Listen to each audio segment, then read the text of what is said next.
सभी को नमस्कार. Good evening everyone, ladies and gentlemen.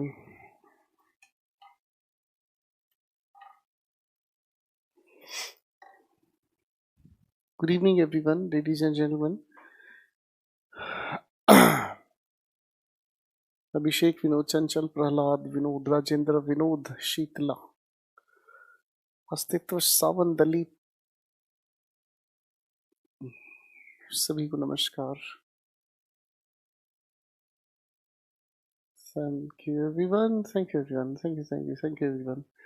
चलिए पढ़ने पढ़ाने के प्रोसेस को आगे बढ़ाते हैं दोस्तों. पिछली क्लास में हम लोगों ने मॉडल एक्सिलरीज के बारे में जो पढ़ा समझा, मैं उस सारे के सारे मामले को एक बार जिक्र में लाना चाहूँगा और उसके बाद हर एक चीज़ को हम कायदे से समझेंगे आगे. मॉडल एक्सिलरीज वो हेल्पिंग वर्ब होती हैं जो मूड को रिप्रेजेंट करती हैं, या फिर अगर मैं कहूँ तो मूड ऑफ द स्पीकर को रिप्रेजेंट करती हैं. और मूड ऑफ द स्पीकर को रिप्रेजेंट करने वाली यही हेल्पिंग वर्ब हमने दो हिस्सों में बांटी, एक प्योर मॉडल एक्सिलरी और एक हमने कहा डिफेक्टिव या फिर सेमी मॉडल एक्सिलरी. और आगे हम चले और चलते चलते हर एक मॉडल एक्सिलरी के फ़र्क को हम लोगों ने समझने का प्रयास किया. मैं उम्मीद करता हूँ आप लोगों ने वीडियो को बहुत अच्छे से देखा होगा, समझा होगा और समझते समझते चीज़ों को आगे हम लोग अब लेकर चलना चाहेंगे. मैं बात आपके सामने जो कर रहा हूँ उसे थोड़ा ध्यान से समझने का प्रयास करें.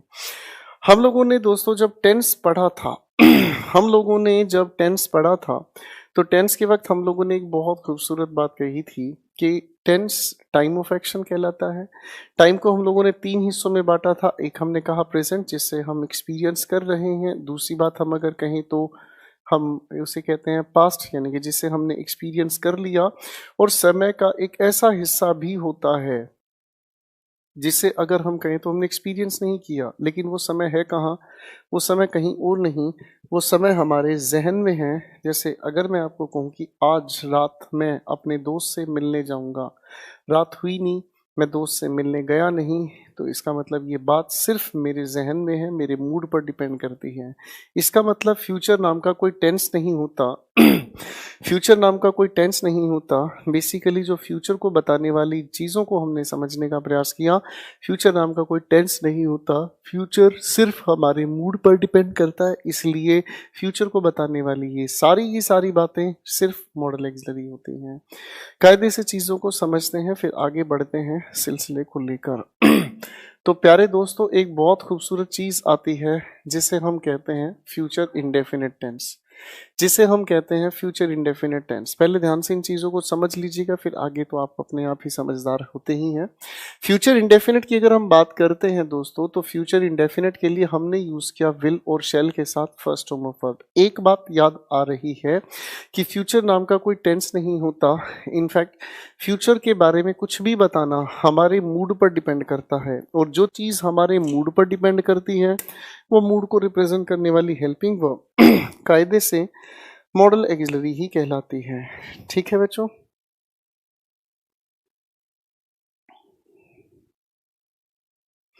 कायदे से वो मॉडल एक्सिलरी हमारे मूड पर डिपेंड करती है. ठीक है जी. जब हमारे मूड पर डिपेंड करती है तो मूड किस तरीके से बताया जाता है, मूड किस तरीके से बताया जाता है उसे थोड़ा सा समझाने की कोशिश करते हैं. मैं अगर कहता हूँ ही विल कम हेयर, अभी वो आया नहीं है, मैं सिर्फ अपना मूड बता रहा हूँ. ही के साथ लिखा हुआ विल ये नॉट फिक्स्ड बिहेवियर बताता है, और नॉट फिक्स्ड भी क्या है, इनफैक्ट हमारे मूड पर ही तो डिपेंड करता है. मैं अगर आपको कहता हूँ आई विल हेल्प यू, तो आई के साथ ये विल का यूज किया जाना, इनफैक्ट आई के साथ ये विल का जो हम यूज कर रहे हैं, इनफैक्ट ये मेरा मूड ही तो है. मैं प्रोमिस अगर कर रहा हूं तो मेरे मूड पर डिपेंड करता है. अब यहीं से हमें एक बात समझ आती है कि जितनी भी मॉडल एक्सिलरी है, भाई विल और शैल अपने आप में मॉडल एक्सिलरी है, और मॉडल एक्सिलरी के साथ ही हम first form of verb use करते हैं. अब अगर हम एक सेंटेंस लिखते हैं, मैंने कहा एक सेंटेंस आपके सामने, you should write a letter, तो ये भी तो आपका अपने मूड की ही बात हुई. अब मैं अगर आपसे पूछना चाहता हूं you should write a letter, अगर मैं आपसे एक सवाल पूछना चाहूं, मैंने कहा you should write a letter, तो आप लेटर लिखने का काम कब करेंगे, प्रेजेंट में, पास्ट में या फ्यूचर में? अगर मैं आपके सामने ये सेंटेंस कहता हूं you should write a letter, तो लेटर लिखने का काम आप कब करेंगे, प्रेजेंट में, पास्ट में या फ्यूचर में? यकीनन आप इसको लेकर दो तरह के विचार रखते हैं। शुड के साथ लिखा हुआ ये राइट दो तरह के विचार रखता है, या तो आप लेटर लिखने का काम प्रेजेंट में करेंगे या फिर लेटर लिखने का काम आप लोग प्रेजेंट नहीं फ्यूचर में करेंगे। ठीक है दोस्तों, या तो आप प्रेजेंट में करेंगे या फिर लेटर लिखने का काम आप फ्यूचर में करेंगे। ठीक है बच्चों, फिर इसी से थोड़ी सी बात आगे लेकर चलने की कोशिश करते हैं, जिसे हम कहते हैं फ्यूचर कॉन्टिन्यूस। अगर फ्यूचर कॉन्टिन्यूस की हम बात करते हैं तो फ्यूचर के लिए ही हम लोगों ने यूज किया विल या फिर शेल, आगे हमने जोड़ा पार्टिकल बी और V1 के साथ जोड़ा ING। याद है बच्चों? तो अगर हम इसे ध्यान से समझे तो इसकी बात तो मॉडल एक्सिलरी ही है। विल और शेल अलग से कोई चीज नहीं है, बेसिकली ये मूड पर डिपेंड करता है, इसलिए ये मॉडल एक्सिलरी ही है। अब मॉडल एक्सिलरी के साथ अगर हमें कॉन्टिन्यूस बिहेवियर रखना हो तो समझ आ गया तरीका कि बी के साथ V1 ING हम जोड़ सकते हैं। अब अगर इसी आधार पर मैं कहने का कोशिश करूं कि you should be writing a letter, अगर मैं कहने की कोशिश करूं you should be writing a letter, तो प्यारे दोस्तों इस बात को ध्यान से देखें, शुड के साथ बी लगा हुआ राइटिंग, ये क्या बताने की कोशिश करता है? आपने कहा should be writing a letter, इसका मतलब ये एक्शन कौन से टेंस की बात कर रहा है, प्रेजेंट, पास्ट या फ्यूचर? ऑब्वियसली अगर मैं कह रहा हूं you should be writing a letter तो कॉन्टिन्यूस एक्शन मेरे सामने हो रहा है, इसीलिए इस बात को बताने का सिलसिला सिर्फ प्रेजेंट की बात करता है। फिर एक अगले टेंस की तरफ हम बढ़ते हैं और दोस्तों इसे हमने कहा फ्यूचर परफेक्ट टेंस। इसे आपने कहा फ्यूचर परफेक्ट टेंस। जब फ्यूचर परफेक्ट की हम बात करते हैं तो फ्यूचर के लिए हम लोगों ने यूज किया विल या फिर शेल। परफेक्ट होने के नाते हम लोगों ने इसी के साथ जोड़ा हैव और आगे हम लोगों ने कहा थर्ड फॉर्म ऑफ वर्ब। ठीक है बच्चों, अब ध्यान से इसे समझा जाए तो विल या फिर शेल के साथ हम लोगों ने जोड़ने की कोशिश की मॉडल एक्सिलरी। क्या जोड़ने की कोशिश की? Model axillary. और मॉडल एक्सिलरी का परफेक्ट बनाने का सिलसिला हमने देखा, हैव के साथ थर्ड फॉर्म ऑफ वर्ब हमने जोड़ा। अब अगर मैं इसी तरह से एक सेंटेंस लिखता हूं और मैंने एक सवाल लिखा you should have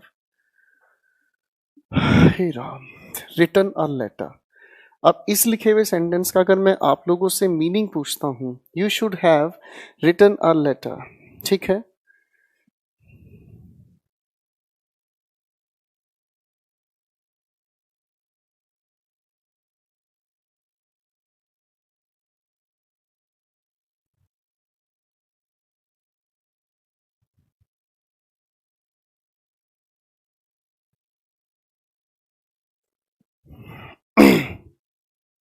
you should have written a letter. अब इस लिखे हुए सेंटेंस के अगर मैं मीनिंग आपसे जानने की कोशिश करूं तो इस लिखे हुए सेंटेंस का मीनिंग क्या निकलता है? You should have written a letter, कौन से टेंस में इसका मीनिंग निकलता है, प्रेजेंट, पास्ट या फ्यूचर? आप ध्यान से अगर समझें तो इसकी हिंदी निकलती है आपको एक लेटर लिखना चाहिए था। कहने की बात अगर मैं करना चाहूं तो मेरे भाई इस लिखे हुए सेंटेंस का मीनिंग निकलता है पास्ट में। एक बार फिर से समझने की कोशिश करें। मैंने आपको कहा you should write a letter, तो भैया लेटर लिखने का काम या तो आप प्रेजेंट में करें, ऐसा भी हो सकता है कि लेटर लिखने का काम आप फ्यूचर में करें, ये कोई नहीं जानता, इसलिए इसे इंडेफिनिट कहा गया। मैंने कहा you should be writing a letter, इसका मतलब क्या हुआ? लेटर लिखने का काम आप मेरे सामने लिख रहे हैं, कॉन्टिन्यूस है, प्रेजेंट की बात हुई। मैंने कहा you should have written a letter, इसका मतलब तुम्हें एक पत्र लिखना चाहिए था। अब अगर मैं ये कहता हूं बच्चों कि तुम्हें एक पत्र लिखना चाहिए था, तो इसका मतलब पत्र लिखने का काम हुआ नहीं है, होना चाहिए था। मैं फिर से कह रहा हूं कि तुम्हें एक पत्र लिखना चाहिए था, इसका मतलब तुमने पत्र लिखा नहीं। ऑब्जर्व करना, अगर आप इसे थोड़ा सा ध्यान से समझने की कोशिश करेंगे तो इनफैक्ट ये जो बताने की कोशिश कर रहा है ये हुआ पास्ट अनफुलफिल्ड एक्शन। ये जो बताने की कोशिश कर रहा है बच्चों, ये है अपने आप में पास्ट अनफुलफिल्ड एक्शन। पास्ट का एक ऐसा एक्शन जो होना चाहिए था पर हुआ नहीं। पास्ट का एक ऐसा एक्शन जो होना चाहिए था पर हुआ नहीं। अब ये एक्शन अगर होना चाहिए था और हुआ नहीं तो इसका मतलब क्या हुआ? इस लिखे हुए सेंटेंस में अपने आप में एक नेगेटिव मीनिंग है। तो हम अगर मॉडल, अब इसका कंक्लूजन देखो कितना खूबसूरत होगा। अगर हम मॉडल एक्सिलरी के साथ हैव लगाकर थर्ड फॉर्म ऑफ वर्ब रखते हैं तो उसका मीनिंग हमेशा पास्ट में निकलता है। लेकिन याद रखना, पास्ट वाली ही मॉडल एक्सिलरी आप इसके साथ यूज करें। जैसे मैंने कहा माइट, मैंने कहा कुड, मैंने कहा शुड, मैंने कहा वुड। ठीक है बच्चों, ऐसी ही हेल्पिंग वर्ब का हम लोग लेकर चल सकते हैं जिक्र। जैसे मैंने लिखा एक छोटी सी हेल्पिंग वर्ब ऑट टू, तो इनके साथ अगर हम जोड़ने की कोशिश करें हैव और उसके साथ हमने जोड़ा थर्ड फॉर्म, तो इसका मतलब ऐसा एक्शन होना चाहिए था पर हुआ नहीं।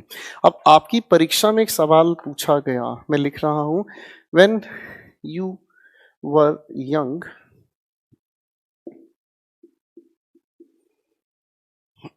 you ought to learn good manners। अब मैंने एक सेंटेंस आपके सामने लिखा, when you were young you ought to learn good manners। ठीक है,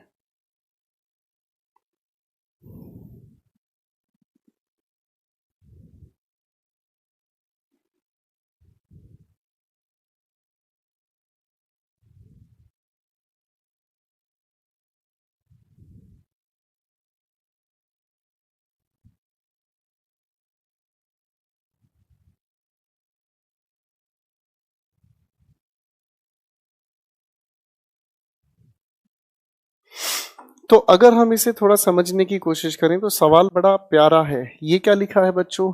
वर।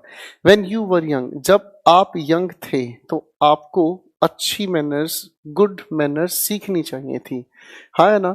लेकिन अब आप अगर इस ऑट टू के साथ फर्स्ट होम ऑफ वर्ब देखें तो किसी भी मॉडल एक्सिलरी के साथ फर्स्ट होम ऑफ वर्ब जब यूज करते हैं तो या तो इसका मीनिंग प्रेजेंट में जाता है या फिर इसका मीनिंग फ्यूचर में जाता है। पर इसका मीनिंग अगर हम समझें, इसका मीनिंग पास्ट में तो नहीं जाता, पर यहाँ तो पास्ट का जिक्र है, इसीलिए यू ऑट टू, और इसी को हमें पास्ट में कन्वर्ट करना हुआ तो ऑट टू तो ठीक है, आगे हमें लिखना पड़ा you ought to have learned. ठीक है जी, ये आपके परीक्षाओं ने सवाल दिया है। एक बार इस सारी बात को बड़े ध्यान से देखो फिर आगे चलते हैं।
मैं उम्मीद करता हूँ आप लोगों ने इस बात को ध्यान से देख लिया होगा। अभी भी जो हम लोगों ने सुना समझा, मैं इस बात को एक बार फिर से आपके लिहाज में रखना चाहूँगा। हम लोगों ने टेंस के वक्त एक बात समझी थी कि फ्यूचर नाम का कोई टेंस नहीं होता। हम लोगों ने एक बात समझी थी दोस्तों कि फ्यूचर नाम का कोई टेंस नहीं होता। फ्यूचर के बारे में कुछ भी कहना या ना कहना, इनफैक्ट ये हमारे मूड पर डिपेंड करता है, और जो चीज़ हमारे मूड पर डिपेंड करती है उसी रिप्रेजेंट करने वाली हेल्पिंग वर्ब को ही हम लोग मॉडल एक्सिलरी कहते हैं। तो इसका मतलब जो भी हमारी मॉडल एक्सिलरी है, इनके अंदर टेंस की क्वालिटीज आ सकती हैं। आप इसी को चाहें तो इंडेफिनेट तरीके से यूज कर सकते हैं। इंडेफिनेट कहने का मतलब इसका मीनिंग या इसके एग्जीक्यूट करना चाहें आप, प्रेजेंट में भी हो सकता है, फ्यूचर में भी हो सकता है, हाँ या ना, कोई दिक्कत नहीं। दूसरी बात हमने समझी कि मॉडल एक्सिलरी को कॉन्टिन्यूस यूज करने के लिए बी के साथ आईएनजी हम जोड़ सकते हैं और इसका मीनिंग हमेशा प्रेजेंट में निकलता है। फिर अगली बात आती है परफेक्ट बनाने के लिए हम हैव के साथ थर्ड फॉर्म जब जोड़ते हैं तो इसका मतलब हमें समझ आता है कि ऐसा होना चाहिए था पर हुआ नहीं, और इसके आधार पर आपका एग्जाम क्वेश्चंस पूछता है।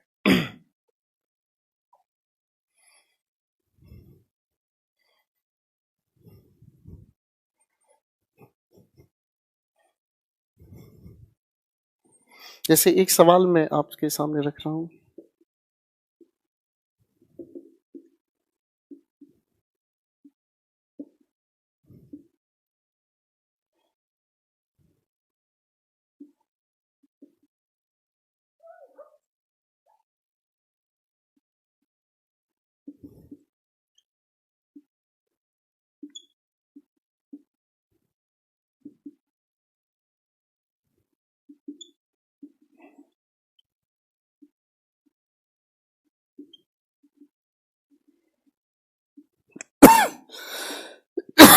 सॉरी। लिखे हुए क्वेश्चन पर थोड़ा सा गौर फरमाएं।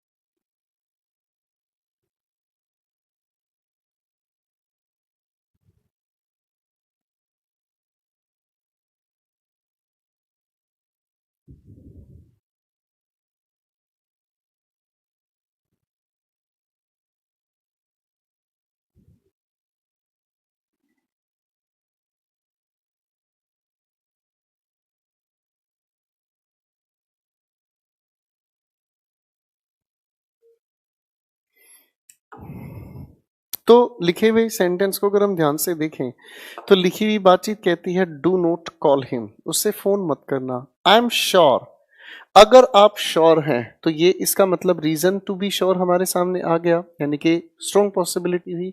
अब स्ट्रॉन्ग पॉसिबिलिटी होने का मतलब ये दोनों की दोनों बातें तो डिस्कशन से बाहर हुई।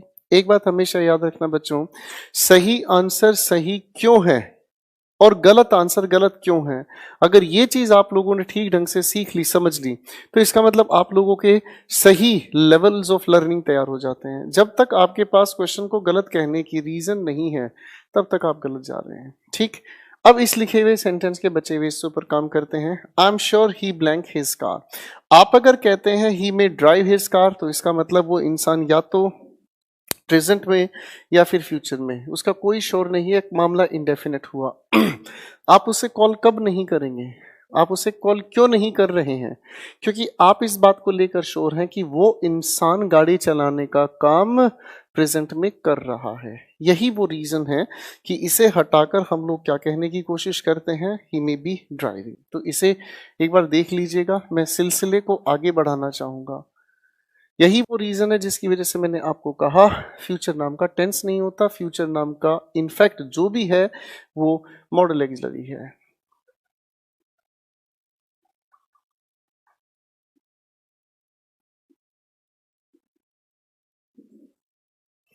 एक अगली बातचीत हमारे सामने आती है और प्यारे दोस्तों इसे हम कहते हैं डिफेक्टिव या फिर सेमी मॉडल एक्सिलरी। सवाल ये उठता है डिफेक्टिव हम कहते किससे हैं। जब हम डिफेक्टिव की बात करते हैं तो डिफेक्टिव का शाब्दिक अर्थ होता है कमी होना, और सेमी की अगर हम बात करते हैं तो इसका अर्थ निकलता है आधा। आधा होने का मतलब कहीं तो ये हेल्पिंग वर्ब रहे और कहीं पर इनका जब हम यूज करते हैं तो कहीं पर ये मेन वर्ब का काम करते हैं। तो ये हुआ हमारे पास डिफेक्टिव या फिर सेमी मॉडल एक्सिलरी। ठीक है प्यारे दोस्तों, अब इस चीज को आगे मैं बढ़ाना चाहूंगा, थोड़ा ध्यान से समझने का प्रयास करें। डिफेक्टिव या सेमी मॉडल एक्सिलरी में पहले तो दो शब्दों का अर्थ हमें समझना जरूरी है। एक मैंने कहा नीड, एक मैंने कहा डेयर। जब नीड की हम बात करते हैं तो इसका शाब्दिक अर्थ सामने आता है टू रिक्वायर समथिंग, किसी चीज की जरूरत होना या फिर किसी चीज की आवश्यकता होना।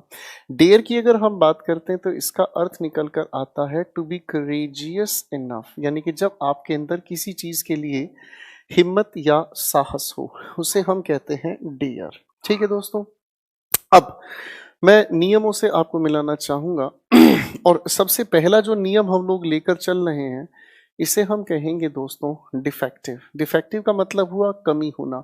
अब कमी का क्या राज है, थोड़ा ध्यान से समझें। हम लोगों को एक नियम समझना होगा, हम लोगों को एक नियम समझना होगा कि नीड या डेयर को हम लोग यूज करते हैं हेल्पिंग वर्ब की तरह से। किस तरह से? हेल्पिंग वर्ब की तरह से।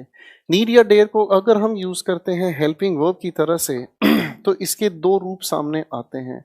अगर लिखे हुए सेंटेंस को हम पॉजिटिव की तरह लिखने की कोशिश करते हैं तो आने वाली जो भी वर्ब है उसके साथ कंपलसरी हम 2+V1 जोड़ते हैं। और यही सेंटेंस अगर हम लोग लिखने की कोशिश करते हैं नेगेटिव या फिर इंटेरोगेटिव तो आने वाली वर्ब के साथ हम टू को छोड़ सिर्फ और सिर्फ यूज करते हैं फर्स्ट फॉर्म ऑफ वर्ब। इसी चीज को समझने के लिए मैं कुछ एक एग्जाम्पल्स आपके सामने लिख रहा हूं। जैसे मैंने एक छोटा सा सवाल लिखा आपके सामने, I need two by a scooter.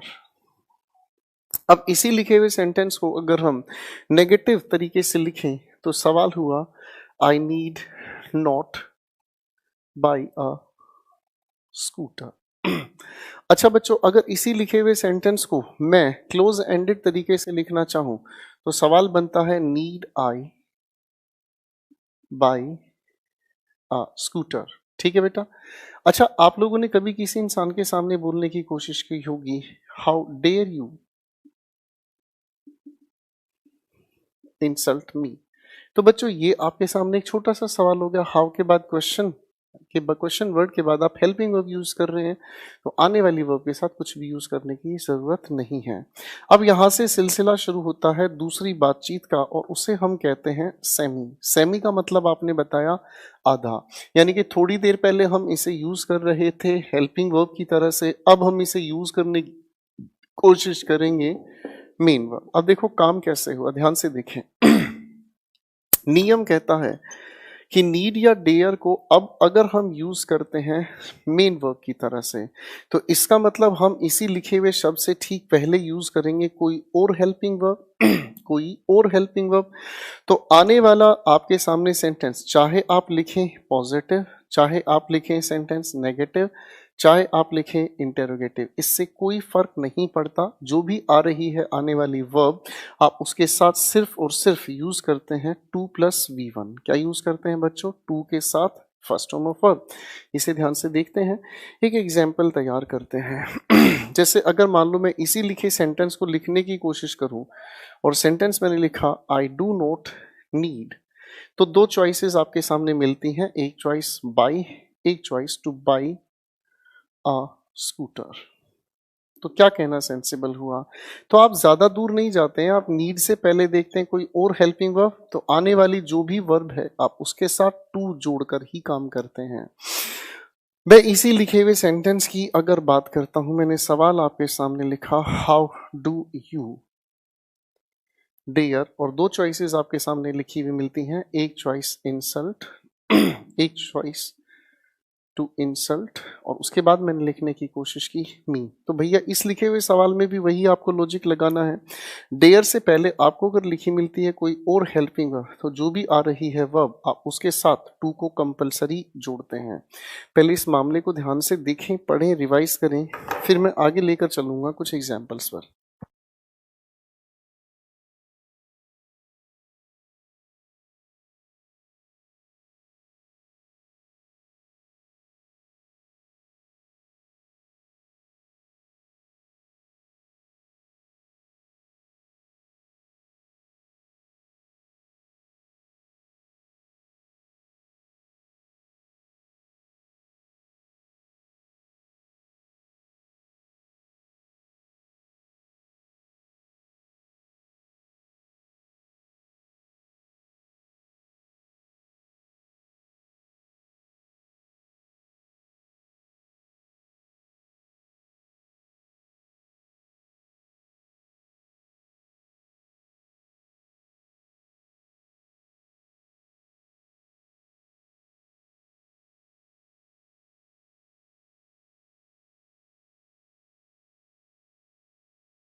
I hope आप लोगों ने इस सारी की सारी बातचीत को देख लिया होगा। चलिए बातें थोड़ी लेकर चल लेते हैं प्रैक्टिस पर, ठीक है। अगर हम इस बात को थोड़ा सा समझने की कोशिश करते हैं तो इन्हीं तरह के सवाल आपकी परीक्षा में हर बार दिए जाते हैं। मैं आपके सामने कुछ एक क्वेश्चंस लिखने की कोशिश करूंगा और आप जरा उनमें करेक्शंस करने की कोशिश कीजिएगा please, and this will be one of the most important section that you need to know. ठीक है दोस्तों, कुछ एक सवाल आपके सामने मैं रख रहा हूं और इन्हें थोड़ा ध्यान से देखने की कोशिश कीजिएगा, ठीक है।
मैंने आपके सामने 7 क्वेश्चंस लिखे हैं। इन लिखे हुए क्वेश्चंस पर जरा फोकस करें प्लीज।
चलिए थोड़ी सी बातों को आगे लेकर चल लेते हैं। हमारे सामने लिखे हुए सेंटेंस की अगर बात करते हैं, शी विल नीड ब्रिंग, यही है लॉजिक, इन्हीं के आधार पर इन क्वेश्चंस को हमें सोल्व करना है। और सेंटेंस नंबर 1 की बात करें, she will need bring the notes. सबसे पहले इस लिखे नीड या डेयर को अगर ऑब्जर्व करते हैं, हम लोगों ने सबसे पहले लिखा देखा नीड। अब भैया इस नीड या डेयर से पहले अगर लिखी मिलती है कोई और हेल्पिंग वर्ब, तो जो भी आ रही है ये वर्ब, इससे ठीक पहले हम लोग टू का यूज करते हैं। That's very easy to do, ठीक है, इसमें कोई भी दिक्कत नहीं है। फाइन, एक अगले सवाल पर काम करते हैं। लिखा है question number 2, Rakhi does not dare go there. अगर हम ध्यान से देखते हैं इस डेयर के ठीक पहले हम लोगों को लिखी मिली कोई और हेल्पिंग वर्ब, तो सेंटेंस चाहे पॉजिटिव नेगेटिव इंटेरोगेटिव कोई फर्क नहीं पड़ता, आने वाली वर्ब के साथ हम लोग कंपलसरी टू का यूज करते हैं। ये आपके पेपर में बार बार पूछे जाने वाले सवाल हैं, ठीक है। खैर, आगे हमारे सामने लिखी एक बात, she can not dare to raise any question. आप फिर से देखें ध्यान से, तो डेयर से ठीक पहले कोई और हेल्पिंग वर्ब अगर है, तो इसका मतलब सेंटेंस कैसा भी बने कोई फर्क नहीं पड़ता, आने वाली वर्ब के साथ टू अपने आप में होना बिल्कुल सही, यानी कि सेंटेंस में कोई भी परेशानी नहीं है। ठीक है, अगली बात अगर हम लेकर चलने की कोशिश करते हैं, तो हमारे सामने लिखा है question, Dinesh needs not call मी। हम लोगों को इतनी बात पता है कि नॉट हम हमेशा हेल्पिंग वर्ब के साथ यूज करते हैं, तो भैया नॉट की वजह से ये जो नीड्स लिखा है ये अपने आप में एक हेल्पिंग वर्ब हुई। अब अगर अपने आप में ये एक हेल्पिंग वर्ब है, तो किसी भी हेल्पिंग वर्ब के साथ हम एस या एस नहीं जोड़ते। हेल्पिंग वर्ब की तरह से नीड या डेयर का यूज हो, सेंटेंस नेगेटिव हो, तो भाई आने वाली वर्ब के साथ टू लगाने का डिफेक्ट नहीं बनाया जाता, यानी कि बाकी की बात अपने आप में सही है। आपके पेपर में बार बार पूछा गया है ये सवाल। अगला सवाल नंबर 5 हमारे सामने आता है, लिखा है she dares not to challenge him. अगर हम ध्यान से इसे देखें तो नॉट का जिक्र हम लोगों ने डेयर्स के साथ लिखा, यानी कि नॉट तो हम हेल्पिंग वर्ब के साथ लेकर चलते हैं, तो भैया हेल्पिंग वर्ब के साथ ऐसे एस कौन जोड़ने की कोशिश कर रहा है? नहीं भाई। आगे हमने देखा सेंटेंस अगर नेगेटिव बनता है, सेंटेंस अगर नेगेटिव बनता है, तो सेंटेंस नेगेटिव होने का मतलब इसके साथ टू का हम लोगों को जिक्र नहीं लिखना। एक अगला सवाल आता है, इट वॉज अ हॉलीडे। बड़े ध्यान से समझने की कोशिश करना, इट वॉज अ हॉलीडे यानी कि बात चली गई भैया पास्ट में। अब बात चली गई पास्ट में, तो पास्ट के लिए हम लोगों को चाहिए हैव के साथ जुड़ा हुआ थर्ड फॉर्म ऑफ वर्ब। इस लिखे सेंटेंस में you need not go office, बात अपनी जगह गलत है, हाँ या ना? तो इसका मतलब ये समझ आता है कि भैया छुट्टी थी, तुम्हें ऑफिस नहीं जाना चाहिए था। अरे हाँ या ना? तो पास्ट की बातचीत को बताने के लिए यहाँ पर यू नीड नॉट और उसके बाद हम लोग यहाँ पर लिखने की कोशिश करते हैं have gone to office. Clear हो गई बात? एक अगला सवाल हमारे सामने आता है, एक अगला सवाल हमारे सामने आता है, he was very powerful. Observe करना, बात फिर पास्ट की आ गई, वो बहुत पावरफुल था, तुम्हें उसे चैलेंज नहीं करना चाहिए था। ठीक है ना जी? तो इसका मतलब बात आती है देयर के साथ नॉट लिखा है, लेकिन पास्ट बनाने के लिए हम लोगों ने यहीं पर जोड़ा हैव और उसके बाद जो भी वर्ब है उसको थर्ड फॉर्म ऑफ वर्ब। यहां से लेकर यहां तक के जितने भी सवाल परीक्षा में बार बार पूछे गए हैं, मैं उम्मीद करता हूं आप इसे थोड़ा ध्यान से देख लेंगे और समझ लेंगे।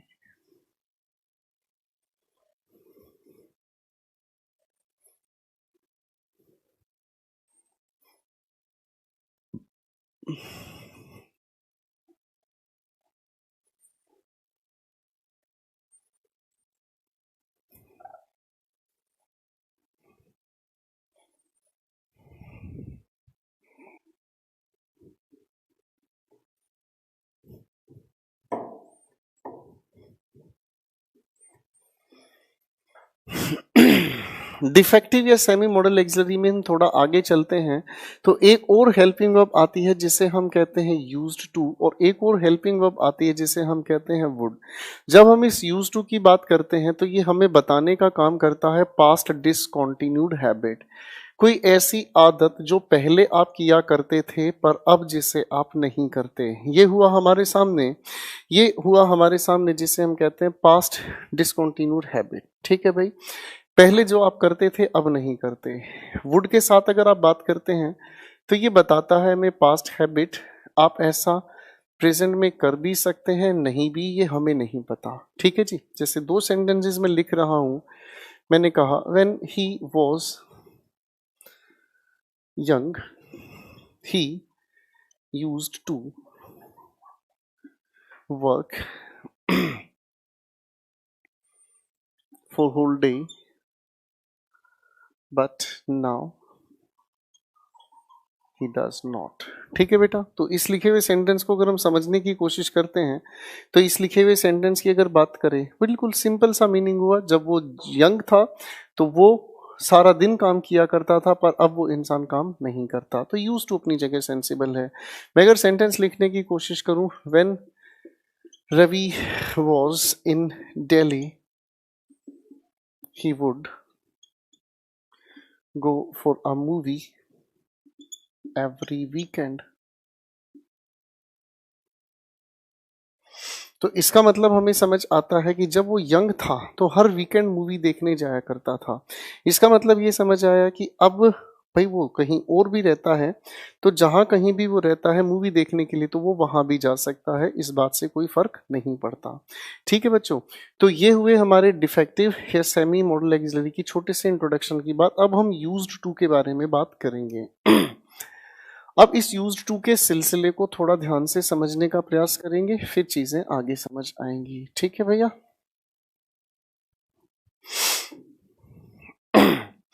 अब अगर मैं एक सेंटेंस लिखता हूं आपके सामने, मैंने कहा he used to play hockey. तो इस लिखे हुए सेंटेंस का अगर हम मीनिंग समझना चाहें, इस लिखे हुए सेंटेंस का अगर हम मीनिंग समझना चाहें तो इस लिखे हुए सेंटेंस का मीनिंग हमें समझ आता है। ये यूज्ड टू के साथ लिखा है, इसका मतलब ये बात अपने आप में पास्ट डिसकंटिन्यूड हैबिट है। वो इंसान पहले हॉकी खेला करता था, अब वो हॉकी नहीं खेलता। तो इनसे जुड़े हुए जो सवाल हैं वो काफी इंपॉर्टेंट है। अगर इसी लिखे हुए सेंटेंस को हम नेगेटिव बनाना चाहें तो नेगेटिव बनाने के दो रास्ते हो सकते हैं। पहला रास्ता हुआ कि उठाकर नेगेटिव को हमने इस यूज्ड के साथ जोड़ दिया। ठीक है भैया, आगे जो भी ये लिखा है ये तो अपनी जगह बिल्कुल एज इट इज ही रहने वाला है। ठीक है बच्चों, तो इस बात का थोड़ा ध्यान रखें कि टू के साथ हम हमेशा फर्स्ट फॉर्म ऑफ वर्ब ही जोड़ते हैं, इसके बीच कोई तीसरे शब्द का हम यूज नहीं करते। एक तरीका तो ये हुआ। अब आप चाहें तो इसी का नेगेटिव बनाने का दूसरा तरीका भी अपना सकते हैं, और आपने लिखा ही डिड नॉट। ठीक है बच्चों, अब डिड के साथ ये नोट लिखा, हेल्पिंग वर्ब हुई, आगे इसी की वजह से हमने लिखा यूज टू प्ले हॉकी। ठीक है बेटा, अब यहाँ पर ये जो लॉजिक हम लोगों ने लगाया है यहाँ पर ये जो लॉजिक हम लोगों ने लगाया है, ये लॉजिक बेसिकली सेमी कैटेगरी से है। अब सेमी का कैसे काम हुआ थोड़ा ध्यान से समझें।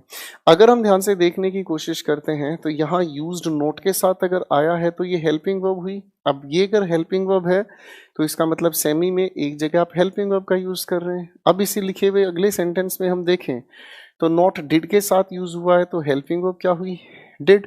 तो भैया ये जो लिखा है अपने आप में ये क्या हुआ, हमारे पास मेन वर्ब हुआ। तो सेमी का लॉजिक अपने आप में ठीक है। अच्छा बच्चों, इसी लिखे हुए सेंटेंस को अगर हम लोग क्लोज एंडेड स्ट्रक्चर में लिखें तो दो तरीके हो सकते हैं। कृपया ध्यान से सोचें, फिर मैं आपके साथ मिलकर आगे बढ़ता हूं।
अब अगर इस लिखे हुए सेंटेंस का हम क्लोज एंडेड क्वेश्चन बनाते हैं तो उसके दो तरीके सामने आते हैं। पहला तरीका हुआ यूज्ड ही टू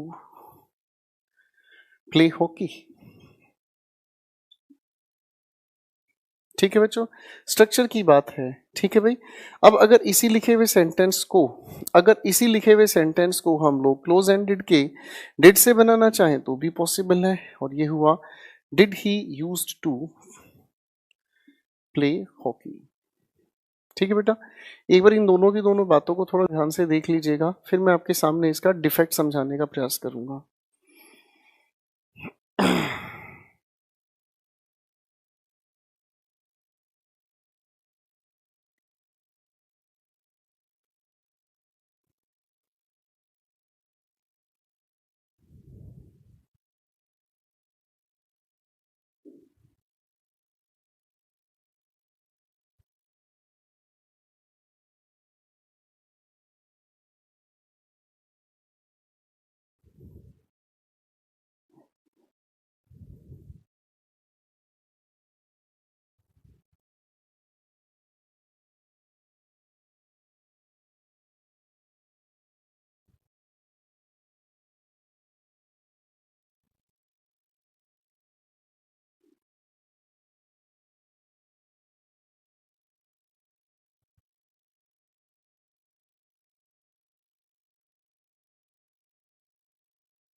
तो ये हुई हमारे सामने पहली बात। आप अगर इसे थोड़ा ध्यान से समझेंगे तो ये जो डिड आया है ना, ये डिड आने की वजह, ये यूज को आपने, इस यूज्ड को ही आप लोगों ने फर्स्ट फॉर्म में कन्वर्ट किया, इसी की वजह से ये डिड आया है। ठीक है भाई, तो ये हुई हमारे पास बात जिसे हम कहते हैं सेमी वाला लॉजिक। अब इसी के एक डिफेक्ट को भी परीक्षा आपसे पूछती है। डिफेक्ट को परीक्षा कैसे पूछती है, थोड़ा ध्यान से समझें। इस लिखी बातचीत का एक सीधा अर्थ निकलता है कि वह इंसान पहले हॉकी खेला करता था, अब हॉकी नहीं खेलता। खैर, वो तो बात अलग है। अब लेके चलते हैं चीजों को आगे, और एक दूसरी बात आती है जिसे हम कहते हैं डिफेक्ट। अब डिफेक्ट कैसे काम करता है, वो ये हुआ, देखो बच्चों, थोड़ी देर पहले यूज्ड से हमने डिड को निकाला तो यूज्ड नहीं, सिर्फ यूज रह गया, हाँ या ना। लेकिन नियम अब ये कहता है कि भैया अगर इस यूज्ड को आप एज इट इज छोड़ दो, क्या कहा, एज इट इज छोड़ दो, तो इसी यूज्ड से ठीक पहले अगर हम लोग यूज करते हैं, अगर हम लोग यूज करते हैं बी को, किसको कहा मैंने, बी को, शायद इस बी को देख के याद आता है, इज, एम, आर, वॉज, या फिर वर्ब में से कोई भी एक हेल्पिंग वर्ब, तो भैया इस टू के बाद आ रही है जो भी ये वर्ब, इसके साथ एक डिफेक्ट आ जाता है, और डिफेक्ट में हम इस V1 के साथ जोड़ देते हैं ING। जैसे अगर मैं कहूं ही इज यूज्ड टू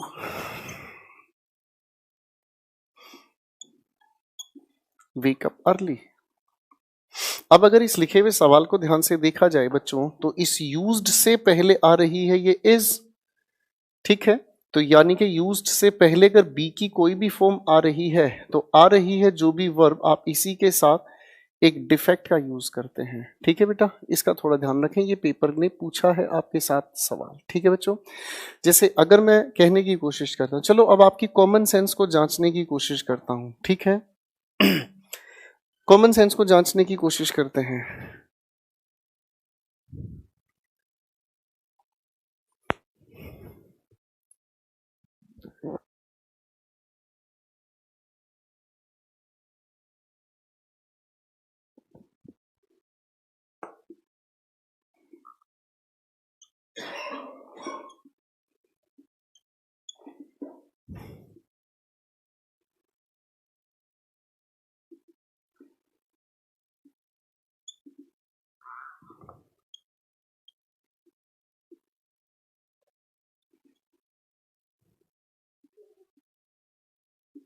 मेरे सामने लिखे हैं दोस्तों 3 सेंटेंसेस, इन तीनों के तीनों सेंटेंसेस पर थोड़ा सा दिमाग लगाएं।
तो इन दोनों के दोनों सेंटेंसेस को अगर हम समझने की कोशिश करें तो इन दोनों के अर्थ सिर्फ हमें जानने हैं। कृपया ध्यान दीजिएगा, लिखा है रीना वुड स्लीप लेट। इस बात का मतलब क्या हुआ? रीना लेट सोती थी। वो अब लेट सोती है या नहीं, हम प्रेजेंट में इस बारे में कुछ भी नहीं कह सकते। पास्ट हैबिट है, प्रेजेंट में हो भी सकती है, नहीं भी हम कह नहीं सकते।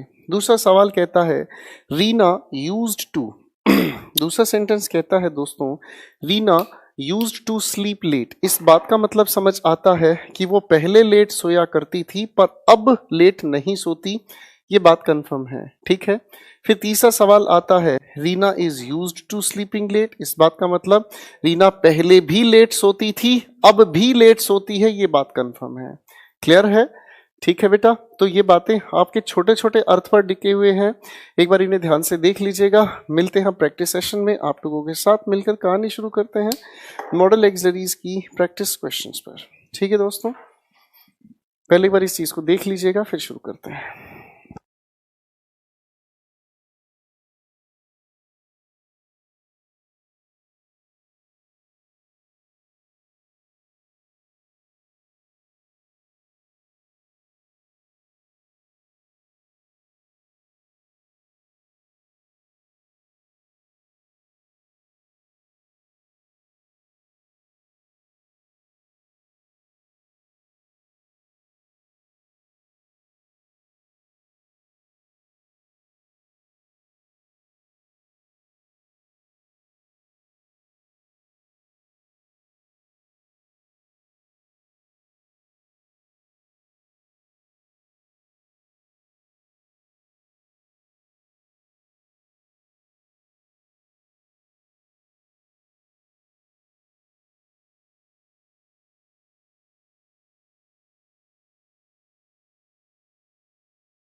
सो ladies and gentleman, we have some questions. अब एक एक करके क्वेश्चंस को देखने की कोशिश करते हैं। सबसे पहला सवाल आपके समक्ष आ रहा है, कृपया ध्यान दीजिएगा। क्वेश्चन नंबर 1 पर काम करते हैं, शुरू करते हैं दोस्तों।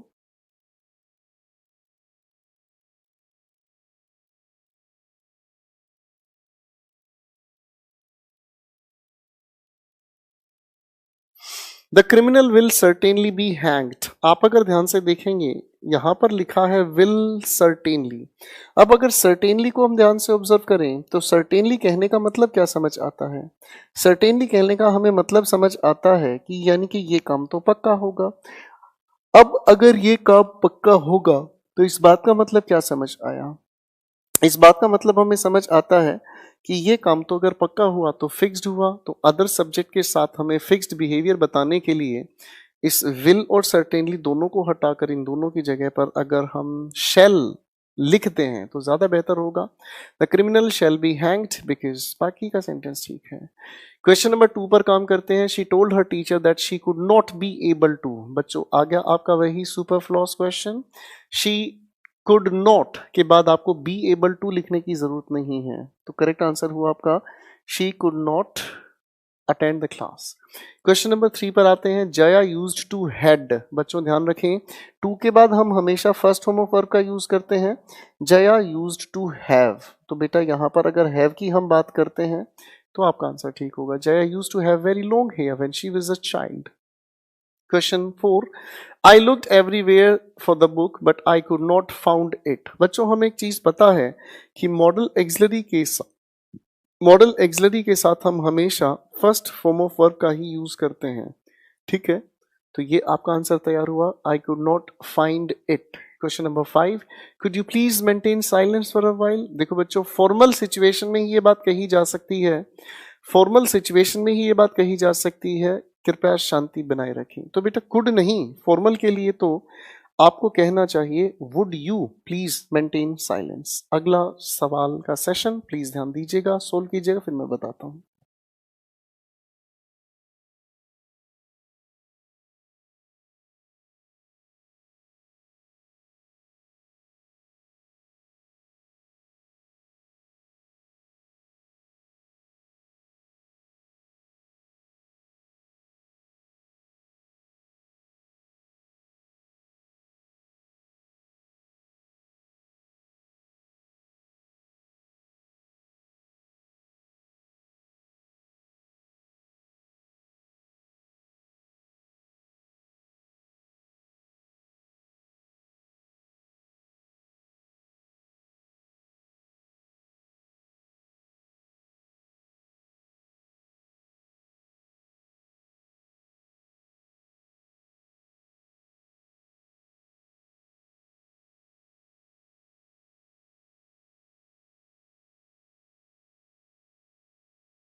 क्वेश्चन नंबर 6 पर काम करते हैं. Ramesh offered her a temporary job but she turned it down saying that she would accept. बच्चों, मॉडल एक्सिलरी के साथ हम हमेशा फर्स्ट फॉर्म ऑफ वर्ब का यूज करते हैं, तो she would accept only a fair one.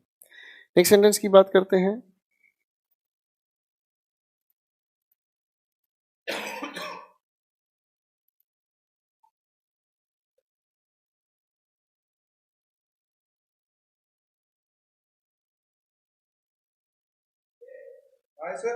Question number 7, did you used to eat a lot of sweets when you were a child. इस सेंटेंस में कोई एरर बनाना है तो ठीक करना है. आई मीन तो डिड की वजह से यूज्ड नहीं, यूज्ड की जगह यूज मतलब फर्स्ट फॉर्म ऑफ वर्ब का यूज करेंगे. चलो अगली बात को लेकर चल लेते हैं.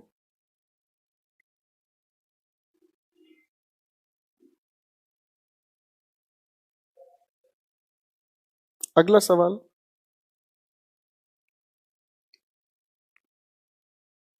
Next question we have she dared to went. पहले तो ये ठीक किया जाए बच्चों, यहां पर लिखा हुआ वेंट नहीं, शी डेयर्ड टू गो. अब इस क्वेश्चन को बच्चों वर्ब एडवांस में भी हम लोग डिस्कस करेंगे, प्लीज इसका निशान लगा लीजिएगा और इसे हम वर्ब एडवांस में भी डिटेल में समझेंगे दोस्तों. ठीक है, अगले सवाल की तरफ चलते हैं. लिखा है He feels that I cannot imagine what a space station would look like. Would look like. Question number 10 पर काम करते हैं. You should never carry tales or tell. बच्चों, और से पहले फर्स्ट होम ऑफ वर्ब यूज हुई है मॉडल एक्सिलरी के साथ, तो और के बाद भी हम फर्स्ट होम ऑफ वर्ब का ही यूज करेंगे. तो टेल अल ऑफ अदर्स. अगले सवाल पर काम करते हैं. Would you rather have tea और breakfast, I mean sorry, tea और कॉफी. अब बेटा ये तो बिल्कुल सीधा सवाल है. घर पर मेहमान आएगा तो उसके सामने हम रिक्वेस्ट करेंगे फॉर्मल होकर. तो would you rather have tea और कॉफी, इसमें कोई एरर नहीं है. Question next we have. He ought to not had done such a filthy thing. इसे ठीक किया जाए बच्चों. पहले तो आप लोग नोट का यूज करते हैं हेल्पिंग वर्ब के ठीक बाद. He ought not. अब नॉट के बाद आपने लिखा टू हैव, क्योंकि ये पास्ट अनफुलफिल्ड एक्शन कैटेगरी से है.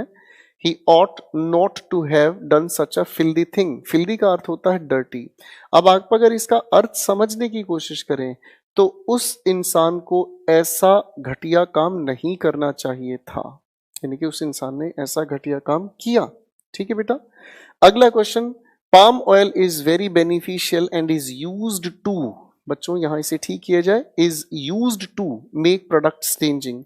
यहां पर हम पास्ट हैबिट नहीं बता रहे हैं, हम यहां पर यूज बता रहे हैं, प्रयोग बता रहे हैं. तो इज यूज्ड टू मेक. ठीक है. अगला सवाल. Work hard लेस्ट. देखो बच्चों, हम लोगों ने पिछली क्लास में समझा था कि लेस्ट अपने आप में 3 चीजों को फॉलो कराता है. सबसे पहला sir,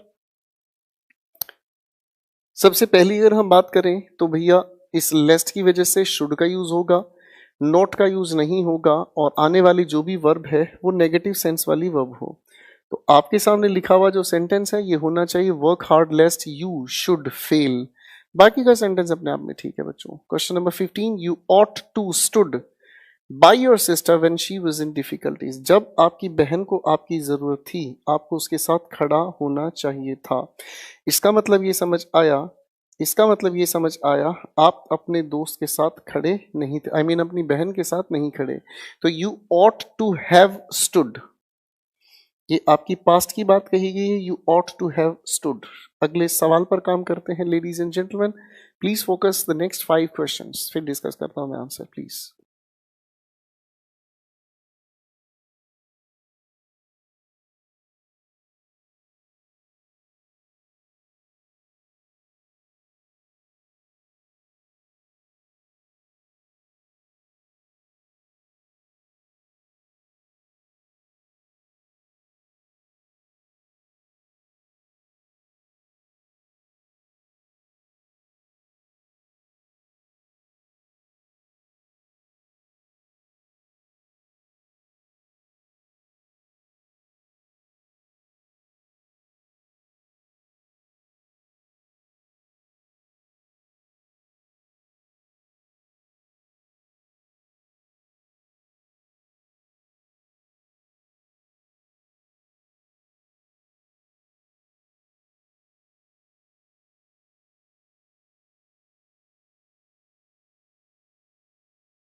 Let us talk about these questions, ladies and gentlemen. He need not to have. बच्चों, अगर need के साथ हम लोगों ने not का जिक्र किया है तो हमें to लगाने की कोई आवश्यकता नहीं है. तो आपकी तरफ से correct answer जो बनता है, he need not have left home so early. Question 17. Such programs will lead to an exchange of ideas and will create. बच्चों, एंड के साथ हम जब भी किसी सेंटेंस को जोड़ते हैं तो एक ही तरह के शब्दों को, हेल्पिंग वर्ब्स को, शब्दों को हम बार बार लिखने की जरूरत नहीं मानते. तो आपका लिखा ये सेंटेंस जो तैयार हुआ, इसे ठीक किया जा सकता है. इसे ठीक किया जा सकता है आपके इस सेक्शन सी के अंदर. इस विल को दोबारा से लिखने की जरूरत नहीं है. इस विल को दोबारा से लिखने की जरूरत नहीं है. ठीक है दोस्तों. अब चीजों को अगर हम आगे लेकर चलने की कोशिश करते हैं तो भैया इसको थोड़ा आगे ले चलते हैं. अगले क्वेश्चन पर अगर काम करते हैं प्यारे साथियों, तो ये हुआ हमारे सामने. I am used to live alone. I am used to live alone. I have been living alone for some time. तो बेटा इस am के बाद लिखा used to, आने वाली जो भी वर्ब है उसके साथ हम ing का यूज करेंगे. ठीक है जी. तो ये ठीक होना चाहिए. I am used to living alone. Question 19. The doctor advised Mr. Murugan that because of his severe cramps he should lay in bed for a few days. अब किसी की हेल्थ की अगर बात आती है, अगर किसी की हेल्थ की बात आती है तो बच्चों हेल्थ तो सबसे ज्यादा इंपॉर्टेंट है. तो शुड का जिक्र नहीं, हम यहां मेंशन करेंगे मस्ट. ठीक है जी, मस्ट. अगला सवाल. We have got plenty of time, we need not. Not के बाद हम लोगों को टू लगाने की आवश्यकता नहीं है. We need not hurry. ठीक है जी. चलिए दोस्तों आगे लेकर चल लेते हैं बातचीत को. अगले 5 सवाल ट्राई करें, फिर बातें करते हैं.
चलिए दोस्तों मैं डिस्कस करना चाहूंगा हर एक सवाल को, उसके बाद गुफ्तगू आगे करेंगे. सवाल 21 कहता है we shall go out if it does not rain. बच्चों देखो कंडीशन तो आपके सामने इफ के साथ नोट हम यूज करते ही नहीं है, है ना. तो इसे ठीक किया जाए, we shall go out unless it rains. अगला सवाल नंबर 22. You must keep it a secret, you must not tell it to. यहाँ छोटी सी प्रेपोजिशन की गलती है. You must not tell it to anybody else.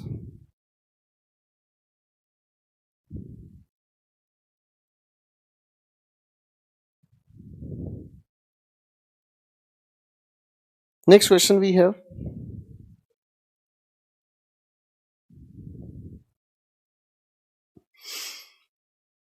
When you lived in Mumbai, did you used to go to. बच्चों यही सवाल आप लोगों का खत्म हुआ. Did you use to. ठीक है बच्चों. आगे सवाल नंबर 25 कहता है she might not. माइट के साथ आप लोग टू लगाने की क्या गुस्ताखी करेंगे भाई. तो सेंटेंस के अंदर ठीक किया जाए she might not have known. ठीक है बेटा. तो यहां पर टू लगाने की जरूरत नहीं है. क्वेश्चन नंबर 24 से 25 पर आए. I am used to drive. बच्चों जब एम का जिक्र कर रहा है तो सवाल होना चाहिए I am used to driving on the right because I used to drive. ठीक है जी. वो यूएसए में चलाने की तो उसकी पास्ट डिसकंटिन्यूड हैबिट है, वो पहले यूएसए में गाड़ी चलाया करता था, अब यूएसए में नहीं है। अब वो जहां पर भी है उस इंसान की अब आदत ये है कि वो अब गाड़ी चलाता है, ठीक है जी, और राइट साइड में ही चलाता है। तो ये तो हुए आप लोगों के सारे सवालात, ठीक है जी। अब मैं उम्मीद करता हूं कि यहां तक की बातचीत को आप थोड़ा ध्यान से देख लेंगे। फाइन।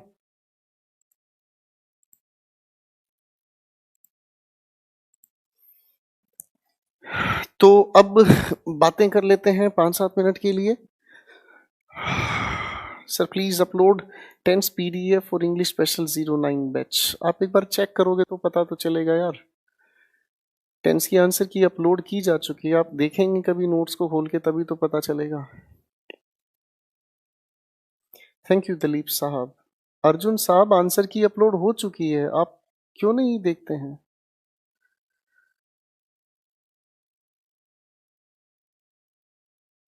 जितेश ने क्या लिखा है ये? थैंक यू दलीप साहब। रीडिंग नहीं कर पा रहे हैं सर, प्लीज क्या करें फिर?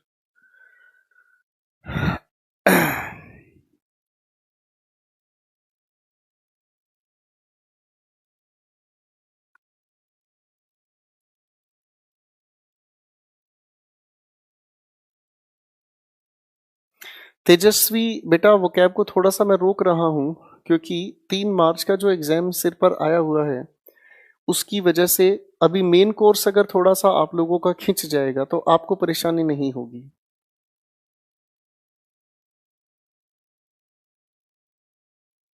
जी धन्यवाद।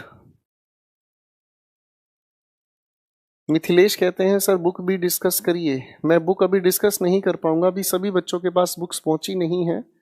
सभी के पास बुक्स पहुंच जाएंगी तो कुछ वक्त के बाद हम बुक से भी कुछ ना कुछ चीजों को डिस्कस करना शुरू करेंगे। आशीष जी इंग्लिश की स्ट्रेटजी के लिए कुछ अलग से आपको तंत्र मंत्र नहीं जपने, जो मैं करा रहा हूं उसको साथ साथ रिवाइज करते रहें, इससे ज्यादा परेशान मत होना।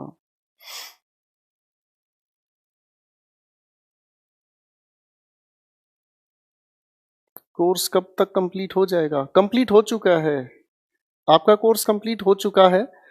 आप बैच पढ़ना छोड़ दें, कंप्लीट हो चुका है सिलेबस।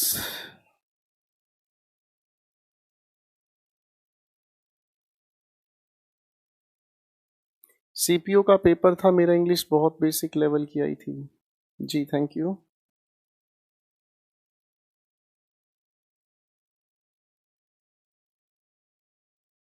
बेटा आपने कहीं से भी बुक ऑर्डर की है उसके बारे में मुझे कोई जानकारी नहीं है, ठीक है? आप कहीं से भी बुक ऑर्डर करते हैं मुझे उसकी कोई जानकारी नहीं है। आप अमेजन से ले सकते हैं, फ्लिपकार्ट से ले सकते हैं, दाएं बाएं किसी भी जगह से ले सकते हैं।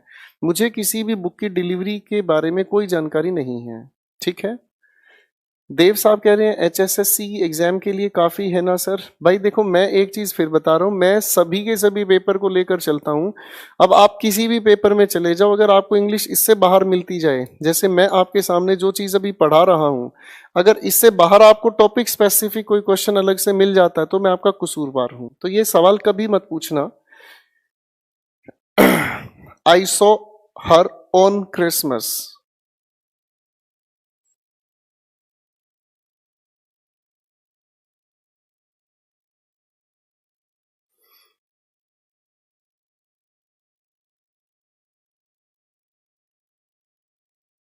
बेटा मैं यहाँ किताबें बेचने नहीं आया हूँ रीना, बुक की प्राइसेस क्या है, मैं यहाँ किताबें नहीं बेचने आया हूँ। अपना गूगल पर सर्च करो, बुक अवेलेबल है कहाँ क्या है, मुझे उससे बारे में मत पूछें बेटा। ये सवाल फिर ऐसे लगते हैं कि मैं बुक की मार्केटिंग कर रहा हूँ, और मुझे बुक की मार्केटिंग करने की जरूरत नहीं है। सर कंप्लीट कोर्स कंप्लीट पूरे होने के बाद प्रैक्टिस भी करेंगे सर। ये क्या कर रहा था अभी मैं आपके सामने? ये प्रैक्टिस ही करवा रहा था शायद, ये प्रैक्टिस ही करा रहा था। और आप लोगों को मैंने कितनी बार बोला है, अगर आपको प्रैक्टिस बैच ज्वाइन करना आप कर सकते हैं, उसमें कोई दिक्कत ही नहीं है। और प्रैक्टिस सेट चाहिए भैया, किताबें खरीदो उनमें से करो, ठीक है ना जी? चलिए thank you very much everyone, good night, love you all. मिलते हैं कल एक नए टॉपिक के साथ, आज के लिए इतना ही, गुड नाइट, टेक केयर।